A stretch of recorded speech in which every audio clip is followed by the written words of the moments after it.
नमस्कार शेतकरी मित्रांनो। तर आज आपण पाहणार आहेत की शेतीतली औषधे फवारणी करताना घ्यायची काळजी। तर काय होतं की शेतकरी काय करतो की फवारणी करताना गुटखा खाणे, तंबाखू खाणे, सिगरेट ओढणे इत्यादीची व्यसनं करतो। मग व्यसनं केल्यानंतर काय होतं की बाबा ते फवारणी करते वेळेस ज्यावेळेस व्यसन करतो त्यावेळेस तोंडात वगैरे औषध जाणे करणे, पोटात विषारी औषध असतं, औषध पोटात विषारी गेल्यानंतर संडास लागणे, उलटी होणे, जुलाब होणे इत्यादी गोष्टी घडतात। मग त्याच्यामुळं घ्यावायची काळजी काय आहे? तर घ्यावायची काळजी अशी आहे की फवारणी करताना तोंडाला मास्क बांधावे, अंग पूर्ण जमत असेल तर झाकून म्हणजे पूर्ण अंगावर कपडे असावेत इत्यादी काळजी घ्यावी।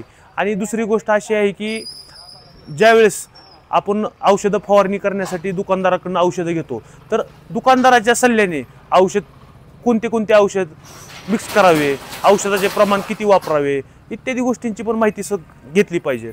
आणि औषधावर जो लेबल क्लेम असतो किंवा कोणते औषध कशासाठी फवारायचे इत्यादी सर्व काही थोडं जरा वाचून वगैरे केल्यानंतर औषधाची फवारणी चांगल्या प्रकारे होते।